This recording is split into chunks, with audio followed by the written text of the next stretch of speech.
മിശിഹായാൽ ഏറ്റവും സ്നേഹിക്കപ്പെടുന്നവരെ, നവംബർ മാസം നമ്മളെല്ലാവരെയും സംബന്ധിച്ച് ഏറെ പ്രധാനപ്പെട്ട മാസമാണ്. നമ്മൾ നവംബർ മാസത്തിലാണ് നമ്മുടെ വീടുകളിൽ നിന്നും നമ്മുടെ അയൽപക്കങ്ങളിൽ നിന്നും ഒക്കെ മരിച്ചു പോയിട്ടുള്ളവരെ പ്രത്യേകമായി ഓർമ്മിച്ച് പ്രാർത്ഥിക്കുന്നത്.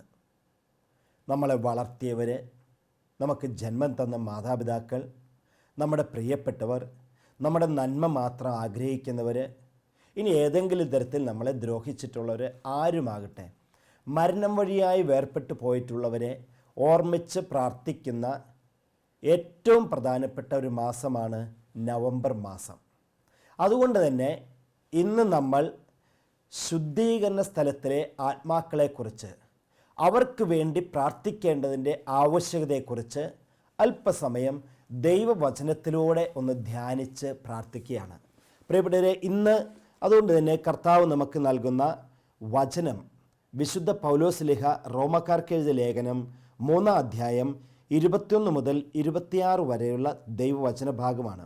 നമുക്ക് ആ വചനം ഒന്ന് ശ്രവിക്കാം. നിയമവും പ്രവാചകന്മാരും സാക്ഷ്യപ്പെടുത്തിയിട്ടുള്ള ദൈവനീതി നിയമത്തിലൂടെയല്ലാതെ ഇപ്പോൾ വെളിപ്പെട്ടിരിക്കുന്നു. ഈ ദൈവനീതി വിശ്വസിക്കുന്ന എല്ലാവർക്കും ആരെന്നുള്ള വ്യത്യാസം കൂടാതെ യേശുക്രിസ്തുവിലുള്ള വിശ്വാസം വഴി ലഭിക്കുന്നതാണ്. എല്ലാവരും പാപം ചെയ്ത് ദൈവമഹത്വത്തിന് അയോഗ്യരായി അവർ അവിടുത്തെ കൃപയാൽ യേശുക്രിസ്തു വഴിയുള്ള വീണ്ടെടുപ്പിലൂടെ സൗജന്യമായി നീതീകരിക്കപ്പെടുന്നു. വിശ്വാസം വഴി സംലബ്ധമാകുന്ന രക്തം കൊണ്ടുള്ള പാപപരിഹാരമായി ദൈവം അവനെ നിശ്ചയിച്ചു തന്നു. അവിടുന്ന് തൻ്റെ ക്ഷമയിൽ പഴയ പാപങ്ങളെ അവഗണിച്ചുകൊണ്ട് ഇപ്പോൾ തൻ്റെ നീതി വെളിപ്പെടുത്തുവാനും അങ്ങനെ താൻ നീതിമാനാണെന്നും യേശുവിൽ വിശ്വസിക്കുന്നവനെ നീതീകരിക്കുന്നവനാണെന്നും തെളിയിക്കുവാനുമാണ് ഇപ്രകാരം ചെയ്തത്. പ്രിയപ്പെട്ടവരെ, ശുദ്ധീകരണ സ്ഥലത്തെ ആത്മാക്കളെക്കുറിച്ചും ശുദ്ധീകരണത്തെക്കുറിച്ചും ഇനി ശുദ്ധീകരണ സ്ഥലം എന്ന ആ അവസ്ഥയെക്കുറിച്ചും പരിശുദ്ധ കത്തോലിക്കാ സഭ നമ്മളോട് പറയുന്നതും പഠിപ്പിക്കുന്നതും എപ്രകാരമാണെന്ന് ആദ്യമേ നമ്മൾക്കൊന്ന് മനസ്സിലാക്കണം. എന്നാലാണ് നമ്മൾ എന്തിനു വേണ്ടി ശുദ്ധീകരണ ആത്മാക്കൾക്ക് വേണ്ടി പ്രാർത്ഥിക്കുന്നു, മരിച്ചു പോയവർക്ക് വേണ്ടി നമ്മൾ എന്തിന് പ്രാർത്ഥിക്കണം എന്നൊക്കെ നമുക്ക് മനസ്സിലാവുക. ഇങ്ങനെയാണ് കത്തോലിക്കാ സഭയുടെ ഔദ്യോഗിക മതബോധന ഗ്രന്ഥം 1030-1031 നമ്പറിൽ ഇപ്രകാരമാണ് ശുദ്ധീകരണ സ്ഥലത്തെക്കുറിച്ച് നമ്മളെ പഠിപ്പിക്കുന്നത്. സ്വർഗീയ ആനന്ദത്തിലേക്ക് പ്രവേശിക്കുന്നതിനാവശ്യമായ വിശുദ്ധി സമ്പാദിക്കാനായി മരണാനന്തരം ശുദ്ധീകരണത്തിന് വിധേയരായിത്തീരുന്നു. തിരഞ്ഞെടുക്കപ്പെടുവാനുള്ള ഈ ശുദ്ധീകരണത്തെ, ആ സ്ഥലത്തെ അന്തിമ ശുദ്ധീകരണം എന്ന് സഭ വിളിക്കുന്നു. പൂർണ്ണമായ ശുദ്ധീകരണം ആവശ്യമാണ്. നമുക്ക് ഓരോരുത്തർക്കും പൂർണ്ണ വിശുദ്ധിയുള്ള കർത്താവിൻ്റെ സാന്നിധ്യം അനുഭവിച്ചറിയണമെങ്കിൽ അവിടെ ഏതെങ്കിലും ഒരു ചെറിയ കറയോ ചെറിയൊരു കുത്തോ ചെറിയൊരു അശുദ്ധിയോ ഉണ്ടായാൽ ദൈവത്തിൻ്റെ സാന്നിധ്യം അതിൻ്റെ പൂർണ്ണതയിൽ അനുഭവിക്കാൻ നമുക്ക് സാധിക്കില്ല, ദൈവ സാന്നിധ്യത്തിലേക്ക് പ്രവേശിക്കാൻ സാധിക്കില്ല. അതുകൊണ്ട് ശുദ്ധീകരണം ആവശ്യമാണ്. ദൈവസന്നിധിയിൽ എത്താനായിട്ട് ഈ ശുദ്ധീകരണ പ്രക്രിയ നടത്തുന്ന സ്ഥലത്തെയാണ് നമ്മൾ ശുദ്ധീകരണ സ്ഥലം അഥവാ സഭ വിളിക്കുന്നത് അന്തിമ ശുദ്ധീകരണ സ്ഥലം എന്ന് അറിയപ്പെടുന്നത്. പ്രിയപ്പെട്ടവരെ, ഈ ശുദ്ധീകരണ സ്ഥലത്തെക്കുറിച്ച് കത്തോലിക്കാ സഭ പഠിപ്പിക്കുന്ന 3 കാര്യങ്ങളുണ്ട്. ആ 3 കാര്യങ്ങൾ ഇപ്രകാരമാണ്. 1, അന്തിമ ശുദ്ധീകരണ സ്ഥലം ഉണ്ട്. സഭ ഔദ്യോഗികമായിട്ട് ഒരു സംശയം കൂടാതെ പഠിപ്പിക്കുന്നു, അന്തിമ ശുദ്ധീകരണ സ്ഥലം ഉണ്ട്. ഇനി 2, ഈ ശുദ്ധീകരണ പ്രക്രിയ അത് വേദനാജനകമാണ്, അത് പെയിൻഫുള്ളാണ് എന്നുള്ളത്. നമുക്കറിയാം, ഏത് കാര്യത്തിനും ശുദ്ധീകരണ പ്രക്രിയ അത് പെയിൻഫുള്ളാണ്. അതുകൊണ്ടല്ലേ സ്വർണം അഗ്നിയിലിട്ട് ശുദ്ധീകരിക്കുന്നത് പോലെ ശുദ്ധീകരണ പ്രക്രിയ അത് പെയിൻഫുള്ളാണ്. വചനം പറയുന്നത് ഇങ്ങനെയല്ലേ? ജെറമ്യാ പ്രവാചകന്റെ പുസ്തകത്തിൽ, നിന്നിലുള്ള വിലകെട്ട ലോഹം ഞാൻ മാറ്റിക്കളയും, അഗ്നിയിൽ എന്ന പോലെ നിന്നെ ഞാൻ ശുദ്ധി ചെയ്യും.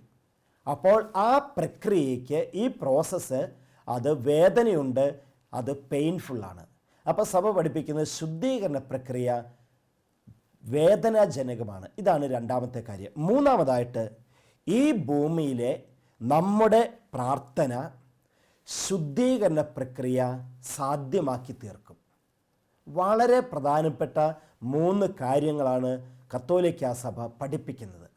അപ്പോൾ പ്രിയപ്പെട്ടവരെ, ശുദ്ധീകരണ സ്ഥലം ഉണ്ട് എന്നും അതിനെ അന്തിമ ശുദ്ധീകരണ സ്ഥലമെന്ന് പറയുന്നു.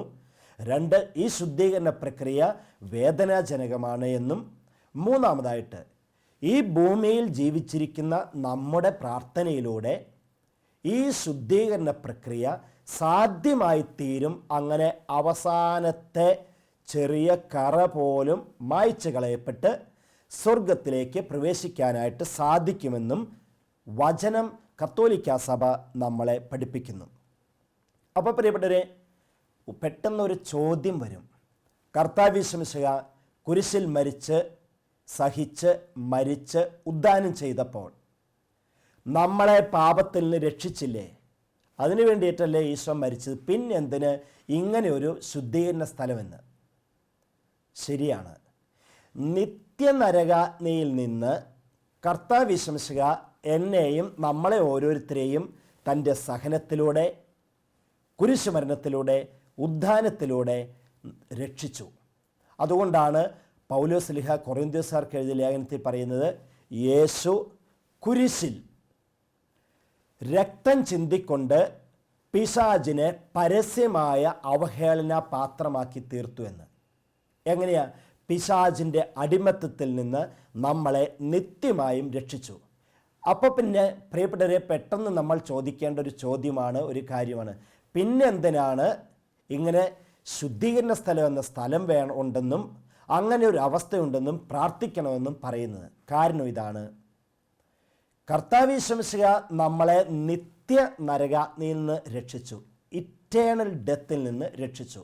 എന്നാൽ നിത്യനരകാഗ്നിയല്ല, നേരെ മറിച്ച് പ്രസൻറ്റ് കോൺസിക്വൻസസ്, ടെമ്പറൽ കോൺസിക്വൻസസ്. അങ്ങനെ ഈ കാലഘട്ടത്തിൽ, ഇപ്പോഴുള്ള സാഹചര്യത്തിൽ നമ്മൾ ഒന്ന് വീഴുമ്പോൾ, ഒരു പരിക്ക് പറ്റിയാൽ, അതുകൊണ്ട് മരിക്കാതിരിക്കാനായിട്ട് നമ്മൾ ആശുപത്രിയിൽ പോയി ശുശ്രൂഷ സ്വീകരിക്കുന്നു, നമ്മൾ സൗഖ്യം പ്രാപിക്കും. എന്നാൽ ആ അപകടത്തിൻ്റെ സ്ക്രാച്ചസ് നമ്മുടെ ശരീരത്തിലുണ്ടായിരിക്കും. അത് മാറിപ്പോകണമെങ്കിലോ, അതുപോലും പോയി പഴയ ശരീരം പോലെ നമ്മുടെ കയ്യും കാലും ഒക്കെ ആയിത്തീരണമെങ്കിലോ കുറച്ച് സമയമെടുക്കും. അതിന് പ്രത്യേകമായ ശുശ്രൂഷ വേണം. അങ്ങനെ നാളുകളെടുത്ത് ശുശ്രൂഷിച്ച് അവസാനത്തെ സ്ക്രാച്ചസ് പോലും കയ്യിൽ നിന്നും ശരീരത്തിൽ നിന്നും മാറിപ്പോകുന്നു. ഇതുപോലെ ഈ ഭൂമിയിലെ ചില പാപങ്ങൾക്കും നമ്മുടെ ജീവിതത്തിലെ ചില തെറ്റുകൾക്കും ഒക്കെ മൂലം ഏതാനും ചില കറകൾ, സ്ക്രാച്ചസ് നമ്മുടെ ജീവിതത്തിൽ ഉണ്ടാകും. അതിനെപ്പോലും പൂർണ്ണമായും മാറ്റിക്കളയുന്നതാണ് ഈ ശുദ്ധീകരണ സ്ഥലത്തെ പ്രക്രിയ നടക്കുന്നത്. ഇതൊരു നിത്യമായ നരകാഗ്നിയിലേക്കല്ല, ഒരു ടെമ്പറൽ കോൺസിക്വൻസ് ആണ് ഇതിലൂടെ സാധ്യമായി തീരുന്നത്. അത് മായ്ച്ചു കളയാനാണ് പ്രിയപ്പെട്ടവരെ ശുദ്ധീകരണ സ്ഥലത്തെ ആത്മാക്കൾക്ക് വേണ്ടി നമ്മൾ പ്രാർത്ഥിക്കണമെന്ന് പ്രത്യേകമായി പറയുന്നതും പഠിപ്പിക്കുന്നതും. ഇനി പ്രിയപ്പെട്ടവരെ, നമ്മൾ മനസ്സിലാക്കേണ്ടത്, പരിശുദ്ധ കത്തോലിക്കാ സഭയിലെ മഹാവിശുദ്ധന്മാർ ഈ ശുദ്ധീകരണ സ്ഥലത്തെക്കുറിച്ചും അതിൻ്റെ ഭീകരതയെക്കുറിച്ചും ഒക്കെ എങ്ങനെ പഠിപ്പിക്കുന്നു, എങ്ങനെ പറയുന്നുവെന്ന്. നമ്മുടെ കേരളത്തിലെ തന്നെ വിശുദ്ധ നമ്മളോട് എത്ര മനോഹരമായിട്ടാണ് ഈ ശുദ്ധീകരണ സ്ഥലത്തെ ആത്മാക്കളെക്കുറിച്ച്, ശുദ്ധീകരണ സ്ഥലത്ത് പ്രാർത്ഥിക്കേണ്ടതിനെക്കുറിച്ച് പറയുന്നതും പഠിപ്പിക്കുന്നുവെന്നോ. കർത്താവ് യേശു മിശിഹ ഇങ്ങനെ നമ്മളെ ഓരോരുത്തരെയും ശുദ്ധീകരണ സ്ഥലത്ത് ഉള്ളവർക്ക് വേണ്ടി പ്രാർത്ഥിക്കേണ്ടതിൻ്റെ ആവശ്യകത വിശുദ്ധരിലൂടെ വെളിപ്പെടുത്തി തന്നിട്ടുണ്ട്. വിശുദ്ധ മറിയം ത്രേസ്യ ശുദ്ധീകരണ സ്ഥലത്തെക്കുറിച്ച് പറയുന്നത് ഇങ്ങനെയാണ്: ശുദ്ധീകരണ സ്ഥലത്തെ യാതനകളെക്കുറിച്ച് ഒരു മനുഷ്യൻ ഒരു നിമിഷം ചിന്തിച്ചാൽ പോലും മരിച്ചു പോകും. അത്രയേറെ യാതനകളാണ് എന്ന് വിശുദ്ധ മറിയം ത്രേസ്യായ്ക്ക് വെളിപ്പെട്ട് കിട്ടിയിരിക്കുന്നു. വിശുദ്ധ ജർദ്രൂദ്, ആ മഹാവിശുദ്ധൻ പറയുന്നത് ദൈവം വെളിപ്പെടുത്തി കൊടുത്തത് ഇങ്ങനെയാണ്: പാവപ്പെട്ട ആത്മാക്കളെ മോചിപ്പിക്കാൻ എൻ്റെ സ്നേഹം എന്നെ പ്രേരിപ്പിക്കുന്നു. ഇനി വീണ്ടും വിശുദ്ധ ജോൺ വിയാനി പുണ്യവാൻ, അദ്ദേഹം അതിശക്തമായിട്ടാണ് ഈ ശുദ്ധീകരണ സ്ഥലത്തെ അവസ്ഥയെക്കുറിച്ചും അവിടെയുള്ളവർക്ക് വേണ്ടി പ്രാർത്ഥിക്കേണ്ടതിൻ്റെ ആവശ്യകതയെക്കുറിച്ചും വെളിപ്പെടുത്തി പറയുന്നത്. അദ്ദേഹം പറയുന്നത് ഇങ്ങനെയാണ്: അവർ ശുദ്ധീകരണ സ്ഥലത്ത് ദുരിതം അനുഭവിക്കുന്നുവെന്നും അവർ കരയുന്നുവെന്നും നിങ്ങളുടെ പ്രാർത്ഥനകളുടെയും സൽപ്രവൃത്തികളുടെയും സഹായം അടിയന്തരമായി ആവശ്യപ്പെടുന്നുവെന്നും ഞാൻ നിങ്ങളോട് പറയുന്നു. ആ തീയുടെ ആഴത്തിൽ നിന്ന് അവർ കരയുന്നത് ഞാൻ കേൾക്കുന്നു. എത്ര ശക്തമായിട്ടാണ് പ്രിയപ്പെട്ടവരെ മഹാവിശുദ്ധനായ വിശുദ്ധ ജോൺ വിയാനി പുണ്യവാൻ പറയുന്നത്. അതുകൊണ്ട് പ്രിയപ്പെട്ടവരെ, വീണ്ടും ജോൺ വിയാനി പുണ്യവാൻ ശുദ്ധീകരണ സ്ഥലത്തെ ആ അവസ്ഥയെക്കുറിച്ച് പറയുന്നത് ഇങ്ങനെയാണ്: ശുദ്ധീകരണ സ്ഥലത്തിലെ അഗ്നിയും നരകത്തിലെ അഗ്നിയും തമ്മിലുള്ള വ്യത്യാസം എന്താണെന്ന് ജോൺ വിയാനി പുണ്യവാൻ പറയുന്നു. ഒന്ന്, നരകത്തിലെ അഗ്നി അത് നിത്യനരകാഗ്നിയാണ്, ഒരിക്കലും അതിൽ നിന്നും മോചനമില്ല. എന്നാൽ ശുദ്ധീകരണ സ്ഥലത്തിലെ അഗ്നി ശാശ്വതമല്ല എന്നുള്ളത് മാത്രമേ ഉള്ളൂ. അപ്പോൾ വേദന, അതിലത്തെ സഹനം, ആ തീയുടെ ആ സഹനത്തിൻ്റെ ആഴം എല്ലാം ഒരുപോലെയാണെന്ന്, അഗ്നി നരകത്തിലുള്ളതും അഗ്നി ശുദ്ധീകരണ സ്ഥലത്തുള്ളതും ഒരേ തീവ്രതയുള്ളതാണെന്ന് വിശുദ്ധ ജോൺ വിയാനി പുണ്യവാൻ പഠിപ്പിക്കുന്നു.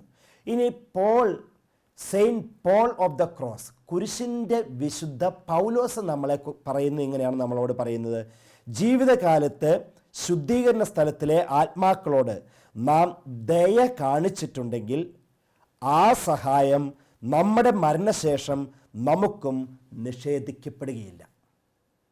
തീർച്ചയായിട്ടും അപ്പോൾ നമ്മൾ പ്രാർത്ഥിക്കും ശുദ്ധീകരണ സ്ഥലത്തിലെ ആത്മാക്കൾക്ക് വേണ്ടി. കാരണം എന്താ? നമ്മളും മരിച്ചു പോയി കഴിയുമ്പോൾ നമ്മളും അവസാനത്തെ കറകൾ പോലും നമ്മുടെ ജീവിതത്തിൽ നിന്നും കഴുകപ്പെടുന്നതിന് വേണ്ടിയിട്ട് പ്രാർത്ഥിക്കും, ഈ ഭൂമിയിൽ ജീവിച്ചിരിക്കുന്നവർ. പ്രിയപ്പെട്ടവരെ, വിശുദ്ധ അൽഫോൻസ് ലിഗോരി ശുദ്ധീകരണ സ്ഥലത്തെക്കുറിച്ച് പഠിപ്പിക്കുന്ന ഇങ്ങനെയാണ്: ശുദ്ധീകരണ സ്ഥലത്തിലെ ആത്മാക്കളെ സഹായിക്കുന്നതിലൂടെ നാം ദൈവത്തിന് വലിയ സന്തോഷം നൽകുക മാത്രമല്ല, നമുക്കായി വലിയ യോഗ്യതയും നേടിയെടുക്കുന്നു. എന്താണ് യോഗ്യത നേടിയെടുക്കുന്നത്? നമ്മളും മരിച്ചു കഴിയുമ്പം നമ്മുടെ ആത്മാവ് കർത്താവിൻ്റെ അടുത്ത് എത്തുന്നതിനായിട്ട് ഈ ഭൂമിയിൽ ജീവിച്ചിരിക്കുന്നവർ നമുക്ക് വേണ്ടി പ്രാർത്ഥിക്കും.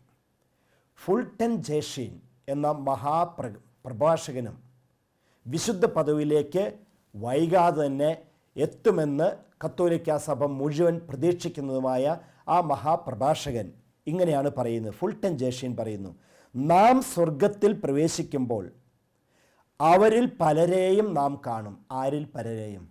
ശുദ്ധീകരണ സ്ഥലത്തുണ്ടായിരുന്നവരും പിന്നീട് സ്വർഗത്തിലേക്ക് എത്തപ്പെട്ടവരുമായ പലരെയും നാം കാണും.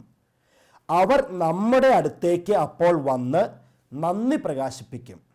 അങ്ങനെ നന്ദി പ്രകാശിപ്പിക്കുമ്പോൾ നമ്മൾ അവരോട് ചോദിക്കും, നിങ്ങൾ ആരാണ് എന്ന്. അപ്പോൾ അവർ പലരും ഇങ്ങനെ പറയും: ശുദ്ധീകരണത്തിനായി നിങ്ങൾ പ്രാർത്ഥിച്ച ഒരു ദരിദ്രനായ മനുഷ്യനാണ് ഞാൻ. എത്ര മനോഹരമായിട്ടാണ് ഫുൾട്ടൻ ജേഷീൻ ശുദ്ധീകരണ സ്ഥലത്തിലെ ആത്മാക്കളെക്കുറിച്ചും അവർക്ക് വേണ്ടി പ്രാർത്ഥിക്കേണ്ടതിൻ്റെ ആവശ്യകതയെക്കുറിച്ചും പറയുന്നത്. സ്വർഗത്തിൽ നമ്മളെത്തുമ്പോൾ സ്വർഗത്തിലെ കൂട്ടായ്മയിലുള്ള പലരും നമ്മുടെ അടുത്തേക്ക് വരും. അങ്ങനെ നമ്മുടെ അടുത്ത് വരുമ്പോൾ അവരെ നമുക്ക് പരിചയം ഉണ്ടാവില്ല. നമ്മൾ ചോദിക്കും, നിങ്ങൾ ആരാ? ഉടനെ അവർ നമ്മളോട് പറയും, ഇതേ ഞാൻ ശുദ്ധീകരണ സ്ഥലത്തായിരുന്ന സമയത്ത് നിങ്ങൾ ഭൂമിയിലായിരുന്നു, ആ സമയത്ത് നിങ്ങൾ എനിക്ക് വേണ്ടി പ്രാർത്ഥിച്ചു. അങ്ങനെ പ്രാർത്ഥിച്ചതിൻ്റെ ഫലമായി ആ ശുദ്ധീകരണ സ്ഥലത്ത് നിന്നും സ്വർഗത്തിൽ എത്തിയ വ്യക്തിയാണ് ഞാനെന്ന് പറയും. അപ്പോൾ പ്രിയപ്പെട്ടവരെ, എത്ര സന്തോഷമായിരിക്കും നമുക്ക് ഓരോരുത്തർക്കും ലഭിക്കുക. നമ്മുടെ പ്രാർത്ഥന വഴിയായിട്ട് സ്വർഗത്തിലേക്ക് എത്താൻ അനുഗ്രഹം ലഭിച്ച വ്യക്തികളുടെ സാന്നിധ്യത്തിൽ ജീവിക്കുക എന്നുള്ളത്. അതുകൊണ്ടാണ് ശുദ്ധീകരണ സ്ഥലത്തെ ആത്മാക്കൾക്ക് വേണ്ടി പ്രാർത്ഥിക്കണമെന്ന് നമ്മൾ പ്രത്യേകമായും പറയുന്നത്. ഇനി വിശുദ്ധ പാദ്രേ പിയോ ശുദ്ധീകരണ സ്ഥലത്തെക്കുറിച്ച് പറയുന്നത് ഇങ്ങനെയാണ്: നമ്മുടെ പ്രാർത്ഥനകൾ കൊണ്ട് ശുദ്ധീകരണ സ്ഥലം എപ്പോഴും ശൂന്യമാകണം. എന്തോരം മനോഹരമായിട്ടാണ്! എൻ്റെയും നമ്മുടെയും പ്രാർത്ഥനകൾ കൊണ്ട് ശുദ്ധീകരണ സ്ഥലം എപ്പോഴും ശൂന്യമാകണം. പ്രിയപ്പെട്ടവരെ, ഇത് സാധ്യമായി തീരും. അതുകൊണ്ടാണ് നമ്മളെല്ലാവരും പരിശുദ്ധ കത്തോലിക്കാ സഭ പഠിപ്പിക്കുന്നത് പോലെ ശുദ്ധീകരണ സ്ഥലത്തെ ആത്മാക്കൾക്ക് വേണ്ടി പ്രാർത്ഥിക്കുന്നത്. ഇനി നമ്മൾ അടുത്തതായി മനസ്സിലാക്കാൻ പോകുന്നത് ഇപ്രകാരമാണ്: എങ്ങനെയാണ് ഈ ശുദ്ധീകരണ സ്ഥലത്തെ ആത്മാക്കളുമായി നമുക്കുള്ള ബന്ധം?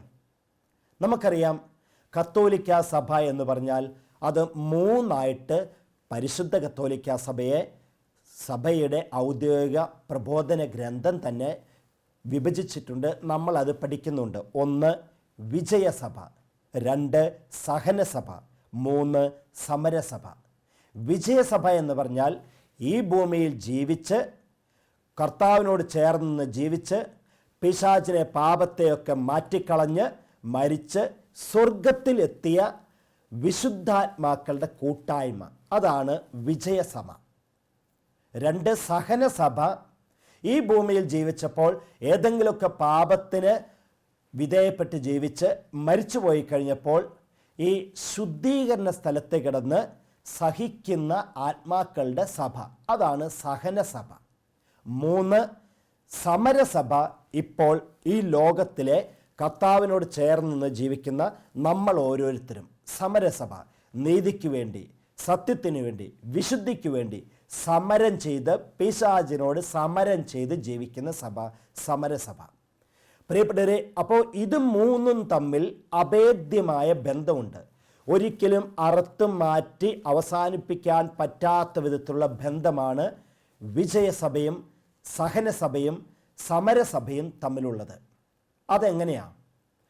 പ്രിയപ്പെട്ടവരെ, എൻ്റെ വീട്ടും പേര് കാനാട്ട്.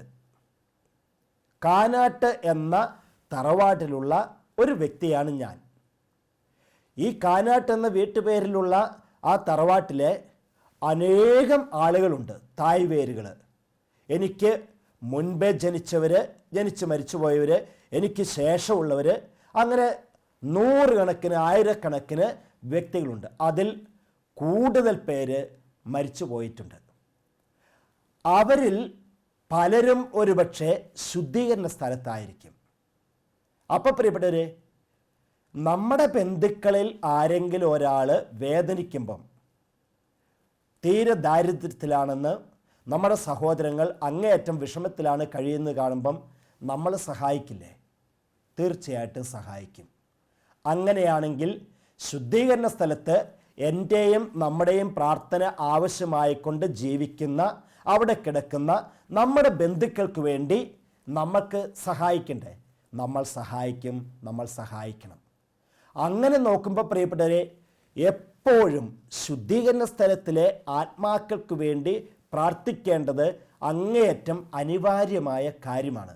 കാരണം നമ്മുടെ ബന്ധുക്കൾ തന്നെയാണ് അവിടെ കിടന്ന് വേദന അനുഭവിക്കുന്നത്, സഹിക്കുന്നത്, ഒന്ന് സ്വർഗത്തിൽ എത്താനായിട്ട് സഹിക്കുന്നത്. അതുകൊണ്ട് പ്രിയപ്പെട്ടവരെ, ശുദ്ധീകരണ സ്ഥലത്തിലെ ആത്മാക്കൾക്ക് വേണ്ടി പ്രാർത്ഥിക്കുക എന്നുള്ളത് ഏറെ പ്രധാനപ്പെട്ടതാണ്. ഈ ഞാനാകുന്ന കുടുംബവൃക്ഷം, അതിലെ ഏതാനും ചിലരാണ്, ചിലപ്പോൾ കുറേ പേരായിരിക്കും ശുദ്ധീകരണ സ്ഥലത്ത് കിടക്കുന്നതും വേദനിക്കുന്നതും വേദന അനുഭവിക്കുന്നതും. പ്രിയപ്പെട്ടവരെ, നമുക്കറിയാം വിശുദ്ധ കാതറിൻ എന്താണ് ഇതിനെക്കുറിച്ചൊക്കെ പഠിപ്പിക്കുന്നതും പറയുന്നതെന്ന്. വിശുദ്ധ കാതറിൻ പറയുന്നത് എങ്ങനെയാണ്?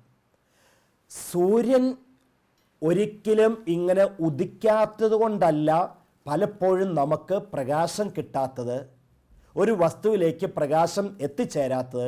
നേരെ മറിച്ച് ഒരു വസ്തു പൊതിഞ്ഞു വയ്ക്കപ്പെട്ടിട്ടുള്ളത് കൊണ്ടാണ്. ഒരു വസ്തുവിനെ പൊതിഞ്ഞു വെച്ചിട്ട് സൂര്യപ്രകാശത്തിൽ കൊണ്ടുവച്ചാലും അതിന് സൂര്യപ്രകാശം കിട്ടുകയില്ല. ഇതുപോലെ നമ്മുടെ ആത്മാവിനെ പാപമാകുന്ന കറകൾ ഇങ്ങനെ പൊതിഞ്ഞു വെച്ചിട്ടുണ്ടാകും. അപ്പോൾ ആ കറ മാറിപ്പോയെങ്കിൽ മാത്രമേ ദൈവത്തിൻ്റെ ഈശോയുടെ പ്രകാശത്തിൽ നമുക്ക് നിൽക്കാൻ സാധിക്കുകയുള്ളൂ. ഈ കറയെ കളയുന്ന ശുദ്ധീകരണ പ്രക്രിയയാണ് ശുദ്ധീകരണ സ്ഥലത്ത് സംഭവിക്കുന്നത്. ഇതിന് നമ്മുടെ പ്രാർത്ഥനകൾ ഏറെ അത്യാവശ്യമാണ്. ഇനി നമ്മൾ മനസ്സിലാക്കുന്നത് പ്രിയപ്പെട്ടവരെ, ശുദ്ധീകരണ ആത്മാക്കളെ നമുക്ക് എങ്ങനെ സഹായിക്കാം, എങ്ങനെ പ്രാർത്ഥിച്ച് അവരെ സ്വർഗത്തിലേക്ക് എത്തിക്കാം എന്നുള്ളതാണ്. ശുദ്ധീകരണ സ്ഥലത്തിലെ ആത്മാക്കളെ നമുക്ക് എങ്ങനെ സഹായിക്കാം? 6 വിധത്തിലാണ് എനിക്കും നമുക്കും ശുദ്ധീകരണ സ്ഥലത്തിലെ ആത്മാക്കളെ സഹായിക്കാൻ സാധിക്കുന്നത്. 1, വിശുദ്ധ കുർബാന അർപ്പിച്ചുകൊണ്ടും വിശുദ്ധ കുർബാനയിൽ പങ്കുചേർന്നുകൊണ്ടും. അതാണ് ഏറ്റവും പ്രധാനപ്പെട്ട ഒരു കാര്യം. അതുകൊണ്ടാണ് നവംബർ മാസത്തിൽ പ്രത്യേകിച്ചും നമ്മളൊക്കെ ശുദ്ധീകരണ സ്ഥലത്തിലെ ആത്മാക്കൾക്ക് വേണ്ടി വിശുദ്ധ കുർബാന അർപ്പിച്ച് ബലിയർപ്പിച്ച് പ്രാർത്ഥിക്കുന്നത്. 2, ജപമാല ചൊല്ലിക്കൊണ്ട് പരിശുദ്ധ അമ്മയോട് ചേർന്ന് നിന്ന് ജപമാല പ്രാർത്ഥന ചൊല്ലിക്കൊണ്ട് ശുദ്ധീകരണ സ്ഥലത്തിലെ ആത്മാക്കൾക്ക് വേണ്ടി പ്രാർത്ഥിക്കണം. 3, കരുണക്കൊന്ത ചൊല്ലിക്കൊണ്ട്. 4, കുരിശിൻ്റെ വഴി പ്രാർത്ഥന എത്തിച്ചുകൊണ്ട്. 5, നമുക്കറിയാം ശുദ്ധീകരണ സ്ഥലത്തെ ആത്മാക്കൾക്ക് വേണ്ടിയിട്ടുള്ള ചെറിയൊരു പ്രാർത്ഥന ചൊല്ലി 5 സ്വർഗസ്ഥനായ പിതാവും 5 നന്മ നിറഞ്ഞവരെയും പ്രാർത്ഥനയും ചൊല്ലിക്കൊണ്ട്. ഇങ്ങനെ ശുദ്ധീകരണ സ്ഥലത്തിലെ ആത്മാക്കളെ നമുക്ക് സഹായിക്കാൻ പറ്റും ഈ 6 പ്രാർത്ഥനയിലൂടെ. വിശുദ്ധ കൊച്ചു ത്രേസ്യ ഇതിനെക്കുറിച്ചൊക്കെ പറയുന്നത് ഇങ്ങനെയാണ്: ശുദ്ധീകരണ സ്ഥലം എന്നത് യാതനയും സഹനവും കഷ്ടപ്പാടും സമയവും പാഴാക്കിയവർക്ക് വേണ്ടി സ്വർഗത്തിലേക്ക് പ്രവേശിക്കുവാനുള്ള ഒരു അടിയന്തര പ്രവേശന കവാടമാണ് യഥാർത്ഥത്തിൽ ശുദ്ധീകരണ സ്ഥലം എന്ന് പറയുന്നത്. എത്രയോ മനോഹരമായിട്ടാണ്. അതുകൊണ്ട് എൻ്റെ പ്രിയപ്പെട്ടവരെ, ഈ ഭൂമിയിൽ യാതനകളെ, സഹനങ്ങളെ, കഷ്ടപ്പാടുകളെ ഒക്കെ പാഴാക്കി കളഞ്ഞ് സമയത്തെ നഷ്ടപ്പെടുത്തി അതിൻ്റെയൊക്കെ പേരിൽ ശുദ്ധീകരണ സ്ഥലത്തെത്തി ഇനി അവർ സ്വർഗത്തിലേക്ക് പ്രവേശിക്കാനുള്ള അടിയന്തരമായൊരു അവസ്ഥയിൽ എത്തി. അതിന് അവർക്ക് സാധ്യമാകുന്നത് നമ്മുടെ ഈ 6 വിധത്തിലുള്ള പ്രാർത്ഥനയിലൂടെയാണ്. അതുകൊണ്ട് കത്തോലിക്ക സഭയുടെ ഔദ്യോഗിക മതബോധന ഗ്രന്ഥം നമ്മളെ പഠിപ്പിക്കുന്നു, ശുദ്ധീകരണ സ്ഥലം ഉണ്ട്. ആ ശുദ്ധീകരണ സ്ഥലത്ത് നിന്നും മോചനം പ്രാപിക്കാൻ, കർത്താവിൻ്റെ അടുത്തേക്ക് എത്താനായിട്ട് നമ്മൾ ഓരോരുത്തരെയും പ്രാർത്ഥന അനിവാര്യമാണ്. അത് നമ്മളിലൂടെ സാധ്യമായിത്തീരും. പ്രിയപ്പെട്ടവരെ, അതുകൊണ്ട് പ്രത്യേകിച്ച് നവംബർ മാസത്തിൽ നമുക്ക് ശുദ്ധീകരണ സ്ഥലത്തിലെ ആത്മാക്കൾക്ക് വേണ്ടി പ്രാർത്ഥിക്കാം. അവരുടെ വിശുദ്ധീകരണത്തിലൂടെ സ്വർഗത്തിൽ എത്തിച്ചേരാനായിട്ട് നമുക്കും പ്രാർത്ഥിക്കാം. ഈശോ നമ്മളെല്ലാവരെയും അനുഗ്രഹിക്കട്ടെ.